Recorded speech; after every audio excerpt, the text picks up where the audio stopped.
ఏంది 13 ఏళ్ళు గడుస్తా ఉంది తెలంగాణ సాధించి మళ్ళీ అదే ఉద్యోగాల కోసం మళ్ళీ కొట్లాట మొదలైంది. అసలు నిజంగా సత్వర పరిష్కారం లభించే ఛాన్స్ ఉందా? ఓన్లీ కొట్లాటలతోనే పోయే అవకాశం ఉంది తెలంగాణ. అసలు ప్రభుత్వం ఎందుకు పట్టించుకోలేకపోతుంది? ఈ తెలంగాణకి సత్వర పరిష్కారం ఎప్పుడు ఉండదండి. ఇది తెలంగాణ అంటేనే ఉద్యమం, ఉద్యమం అంటేనే తెలంగాణ. ఈ ఉద్యమం చేస్తేనే నిజాంకి వ్యతిరేకంగా చేసినాం. ఆ రోజుల్లో తాత ముత్తాతలు చేసారు నిజాంకి వ్యతిరేకంగా. తర్వాత రైతాంగ సాయుధ పోరాటం చేశారు. తర్వాత తెలంగాణ రావడానికి కూడా ఉద్యమాలు చేసి 12,000 విద్యార్థులు బలిదానాలు చేసుకుని ఆ బలిదానం మాకు తెలంగాణ వస్తే మాకు ఖచ్చితంగా మాకు ఉద్యోగాలు వస్తాయి, నీళ్లు నియామకాలు నిధులు అనే ఇంటెన్షన్తోనే ఈ తెలంగాణ కోసం తెలంగాణ ప్రజలు యావత్ తెలంగాణలో ఉన్న అన్ని ప్రజలు అన్ని విధాల విద్యార్థులు, విద్యార్థి సంఘాలు, ఉద్యోగ సంఘాలు అందరూ కలిసి తెచ్చుకున్న తెలంగాణ. ఈ తెలంగాణలో వచ్చి 13 సంవత్సరాలు అవుతున్నా కూడా ఇప్పటికి కూడా మా నిరుద్యోగులకి ఈ ఉద్యోగ నోటిఫికేషన్లు వస్తాయని ఆశించి చేసినాం. కానీ ఇప్పటికి కూడా మేము గత ప్రభుత్వంలో మేము నష్టపోయినాం. ఆ ప్రభుత్వం మమ్మల్ని మోసం చేసింది. ఈ ప్రభుత్వం వచ్చైనా మాకు న్యాయం జరుగుతుందని కాళ్ళకి బలపాలు కట్టుకొని గ్రామాల బస్సుల యాత్రలు చేసుకుంటా మేము ప్రజలను చైతన్యం పరుచుకుంటా ఈ ప్రభుత్వానికి మేము ఉద్యోగం ఇచ్చి వీళ్ళని గద్దెనెక్కిస్తే ఈరోజు ఈ ప్రభుత్వం కూడా వీళ్ళంటున్న ప్రజాపాలన, వీళ్ళంటున్న ప్రజాప్రభుత్వం లేకుండానే మాకు ఇచ్చిన హామీని నెరవేర్చకుండానే మాకు నిరుద్యోగ నయవంచనగా మోసం చేసింది ఈ ప్రభుత్వం. ఈ ప్రభుత్వాన్ని మేము ఒకటే అడుగుతున్నాం, సార్ మీరు చెప్పిన యూత్ డిక్లరేషన్ సరూనగర్ చెప్పారు, ప్రియాంక గాంధీని తీసుకొచ్చి మా సిటీ సెంటర్ లైబ్రరీకి మీరు రాహుల్ గాంధీని తీసుకొచ్చి మాకు హామీ ఇచ్చారు. ఆ విధంగానే మీరు ఇచ్చిన హామీని అడుగుతున్నాం. మాకు ఎమ్మెల్యే పదవి అడగట్లేదు, మేము ఎమ్మెల్సీ పదవులు అడగట్లేదు, మీ పదవులు మాకు ఏం అవసరం లేదు సార్. మేమేం అడుగుతున్నాం, మాకు మీరు ఇచ్చిన హామీని అడుగుతున్నాం. అది కూడా ప్రజాస్వామ్యబద్ధంగానే మేము మీరిచ్చిన ధర్నా చౌకులని ధర్నా చేస్తున్నాం. కానీ ఏ విధంగా మేము రాస్తా రోకలు చేస్తున్నా, మెరుపు ధర్నాలు చేస్తున్నా, ఎన్ని మీడియాల ద్వారా చెప్తున్నా కూడా ఇప్పటి కూడా ప్రభుత్వం వచ్చి 2.5 సంవత్సరాలు అవుతున్నా కూడా ఒక జెండర్ నోటిఫికేషన్ రాలేదు. అదేవిధంగా ఈ రోజు నిరుద్యోగుల ఆవేద సభ పెట్టడానికి ముఖ్య ఉద్దేశం ఏంటంటే, మొన్న ఈ సభ పెట్టక ముందు ఒక 2 days ముందు ఏజ్ రిలాక్సేషన్ అని ఒకటి జీవోని తీసుకొచ్చారు. ఆ జీవో ఎలా ఉందంటే ఒక 34 సంవత్సరాలు 44 సంవత్సరాలు తీసుకొచ్చారు. ఆ జీవోని మళ్ళీ మేము నిరుద్యోగులు అందరూ ఆలోచించాల విషయం ఏంటంటే, అది ఓన్లీ 34 నుంచి 44 తీసుకొచ్చారు. కానీ దాని వ్యాలిడిటీ 1 year చేశారు. ఈ వ్యాలిడిటీ 1 year చేస్తే ఈ 1 year లో వీళ్ళు ఖచ్చితంగా వాళ్ళు ఇచ్చిన హామీ 2 లక్షల ఉద్యోగాలు నోటిఫికేషన్ ఇస్తున్నారా? దాన్ని వీళ్ళు మనకి సమాధానం చెప్పాల్సిన అవసరం ఉంది. అందుకే మిత్రులు మనం అందరం కలిసి వీళ్ళు ఇచ్చిన హామీని ఇప్పుడు మనం తీసుకొచ్చి మన ఉద్యమాన్ని నీరు కార్చే విధంగా, సల్లార్చే విధంగా ఒక జీవనం తీసుకొచ్చి మన నిరుద్యోగుల్ని నిరాశపరుస్తున్నారు. మిత్రులు మనం ఎలుకోవాలి. మనకిచ్చిన హామీ మన హక్కు. మనం అడగకపోతే మనకి ఏ ప్రభుత్వాలు వచ్చినా కూడా మనకి ఈ ఉద్యోగ నోటిఫికేషన్ ఇవ్వరు. ఖచ్చితంగా యావత్ తెలంగాణలో ఉన్న 30-35 లక్షల నిరుద్యోగ మిత్రులు అందరూ కలిసి రేపు June 2 తర్వాత వీళ్ళు ఇచ్చిన హామీ 2 లక్షల ఉద్యోగాల హామీ ఇవ్వకపోతే June 2 తర్వాత మనం నిరుద్యోగుల రాష్ట్రంలో యావత్తులు ఉన్న నిరుద్యోగులు అందరం కలిసి ఖచ్చితంగా ఈ ప్రభుత్వానికి ఇచ్చిన హామీని ఖచ్చితంగా మనం పోరాటం చేసి ఖచ్చితంగా సాధించుకోవాలి. ఇక్కడ చాలా ఖాళీలు ఉన్నాయి ఉద్యోగాలు అని చెప్పి ప్రభుత్వానికి కూడా తెలుసు. అయినా ఎందుకు అంటే నిజంగా ప్రభుత్వం ఉద్యోగాలు అమ్ముకుంటున్న విషయం నిజమే అనుకోవచ్చా? ఈ విషయం పట్ల అది కనిపిస్తుంది కదా. వాళ్ళు మరి ఎక్కడ వీళ్ళండి 2 లక్షల మంది విశ్వాల్ కమిటీకి వెళ్తున్న రిపోర్ట్తో మీరు 2 లక్షల ఉద్యోగాలు ఇచ్చినని శ్రీధర్ బాబు గారు ఆ మేనిఫెస్టోలో ఆ కమిటీకి మీరే ఉన్నారు కదా. మరి జాబ్ క్యాలెండర్ అన్నారు కదా. మీరు మరి అసెంబ్లీ సాక్షిగా బట్టి విక్రమార్క గారు మీరు జాబ్ క్యాలెండర్ అని ప్రకటించారుగా. ఎడిపోయింది మీ జాబ్ క్యాలెండర్?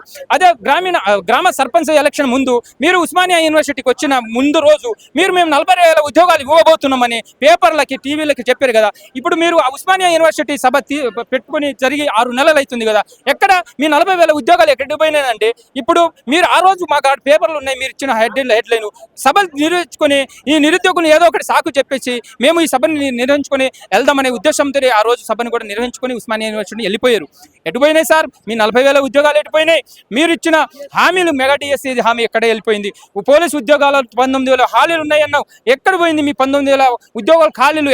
ఎక్కడ భర్తీ చేస్తున్నారు? ఎప్పుడు చేస్తున్నారు? 5 రూపాయల భోజనం తిని ఆ దిల్సునగర్లో సాయిబాబా టెంపుల్లో అన్నదానం పెట్టే అన్నదానక తినేసి పిల్లలు చాలా ఇబ్బంది పడుతున్నారు. అయినా కూడా వీళ్ళకి మేము ఎన్ని విధాలుగా నిరసన తెలిపినా కూడా ఈ ప్రభుత్వానికి దున్నపోతు మీద వర్షం కురిస్తే కూడా చులకం లేనట్టుగా ప్రవర్తిస్తుంది నిరుద్యోగులకి. అదేవిధంగా ఈరోజు ఈ నిరుద్యోగ ఆవేదన సభ పెట్టడం ముందు ఇది మాకు పర్మిషన్ ఇచ్చారు ప్రభుత్వం. వీళ్ళు అంటున్న ప్రజా ప్రభుత్వం మేము తీసుకొచ్చిన ఈ ధర్నా చౌక్ని, గత ప్రభుత్వంలో ఈ ధర్నా చౌక్ లేదన్నారు. చాలా సంతోషం, మీరు ధర్నా చౌక్ని తీసుకొచ్చారు. మరి ఈ ధర్నా చౌక్లో మేము పర్మిషన్ పెట్టుకున్నప్పుడు మా పర్మిషన్ ఇచ్చి మీరు మా నిరుద్యోగులు ఎట్లా ప్రివెంట్ అరెస్ట్ చేస్తారండి?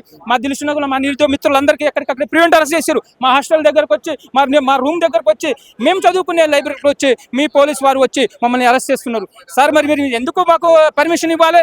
ఎందుకు మాకు అరెస్ట్ చేయాలి? మేము ఖచ్చితంగా మీరు సమాధానం చెప్పాలి.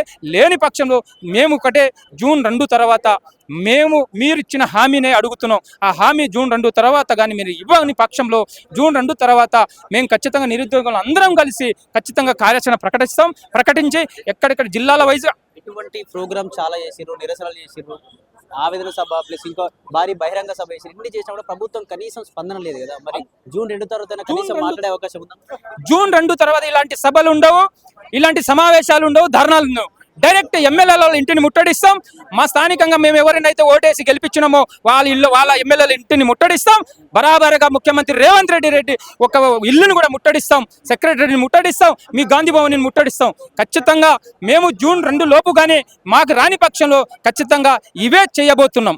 Thank you. చివరిగా ఆవేదన సభ ద్వారా ఏం చేయాలి, ఏం తెలియజేయబోతున్నారు రేవంత్ రెడ్డి కావచ్చు ప్రభుత్వం? మేము ఈ నిరుద్యోగుల ఆవేదన సభ ద్వారా మేము రేవంత్ రెడ్డి ప్రభుత్వానికి, ఈ కాంగ్రెస్ ప్రభుత్వాన్ని ఒకటే అడుగుతున్నాం. గతంలో మాకు జీవోల ద్వారా చాలా నష్టపోయినాం. ఆ జీవోలు అన్ని క్లాప్స్ చేసేసి ఆ జీవో ఎటువంటి కోర్టు విశేషం లేకుండా ఆ జీవోలను క్లియర్ చేసేసి దానితో పాటు మాకు మొన్న ఇచ్చిన మీరు ఏజ్ రిలాక్సేషన్ ఎంత ఇచ్చారు? 34 ఇచ్చారు. 34 ఇవ్వడం కాదండి. పోయినసారి 34 నుంచి 46 సంవత్సరాలు ఉన్నాయి. ఈరోజు JLTLకి 46 సంవత్సరాలు లేకపోతే చాలా మంది ఉద్యోగ నోటిఫికేషన్కి అర్హత కోల్పోతున్నారు. ఖచ్చితంగా మీరు 44 కాదు 46 చేయండి. దాంతోపాటు ఆ జీవోని మీరు 1 year వ్యాలిడిటీ కాదు, మీరు 1 year కాదు, మీరు 1 year ఉంటాం కదా, ఈ 1 yearలో ఈ జీవోని ఇచ్చి ఈ నిరుద్యోగ ఉద్యమాన్ని నీరు కార్చి చల్లార్చి తర్వాత మేము మళ్ళీ ఎలక్షన్కి వెళ్ళిపోతాం అనుకుంటారు. బిడా, మీరు ఈ 1 year వ్యాలిడిటీ కాదు, దానికి గత ప్రభుత్వం ఎన్ని సంవత్సరాలు వ్యాలిడిటీ ఇచ్చింది ఆ అన్ని సంవత్సరాలు మీరు వ్యాలిడిటీ ఇవ్వాలి. ఎందుకు? మీరు ప్రభుత్వం వచ్చి 3 సంవత్సరాలు అవుతుంది. ఈ 3 సంవత్సరాలు మేము నిరుద్యోగులము ఏజ్లు పోయినాయి. మరి ఎంతో మంది లక్షల వేల మంది నష్టపోతున్నారు. మరి మీరు నిరుద్యోగులకి ఇచ్చిన మీ ప్రభుత్వం నిరుద్యోగుల ప్రభుత్వం, ప్రజా ప్రభుత్వం అంటారు. మీరు ప్రజా ప్రభుత్వం కాదు, ఇది నిరుద్యోగుల ప్రభుత్వమే కాదు, ఇది దొరల ప్రభుత్వం లాగా ఉన్నది. ఇది పోలీస్ వారి ప్రభుత్వం లేదు. ఎందుకంటే ఇప్పుడు దాకా ఒక హోంమంత్రి లేడండి. మాకు నోటిఫికేషన్ కావాలి, ఈ 46 జీవో వల్ల మేము నష్టం పోయినాం. కానీ మేము హోంమంత్రికి వేడుకుందామంటే ఆ హోంమంత్రి కూడా అతని కాడనే పెట్టుకున్నారు. ఆ విద్యాశాఖ మంత్రి కూడా అతని దగ్గరే ఉంది. ఇంకా మేము ఎవరిని కలిసి మా బాధలు చెప్పుకోవాలి? మా నిరుద్యోగుల బాధలు ఎవరికి పడుతుంది వీళ్ళకి? అందుకే ఇప్పటిదాకా ఒక హోంమంత్రి లేడు, ఇప్పటిదాకా ఒక విద్యాశాఖ మంత్రి లేడు. ఏ మంత్రి లేకుండా ఈ ముఖ్యమంత్రి అన్ని మంత్రులు పదవులు అన్ని వెనకాడ పెట్టుకొని మాకు కలిసే విధంగా లేకుండా చేస్తున్నారు. ఖచ్చితంగా జూన్ 2 తర్వాత లేని వీలుగానే నోటిఫికేషన్ ఇవ్వకపోతే ఖచ్చితంగా ఈ మంత్రుల ఇళ్లని ముట్టడిస్తాం, ముఖ్యమంత్రి ఇల్లును కూడా ముట్టడిస్తాం. అన్ని నియోజకవర్గాల్లో నియోజకవర్గాలు అందరం కలిసి మేము గెలిపించుకున్న ఎమ్మెల్యేలను ఖచ్చితంగా వాళ్ళ ఇంటికి పోయి వాళ్ళ ఆఫీస్ పోయి ఖచ్చితంగా ముట్టడిస్తామని ఈ సభ వేదిక ద్వారా హెచ్చరిస్తున్నాం.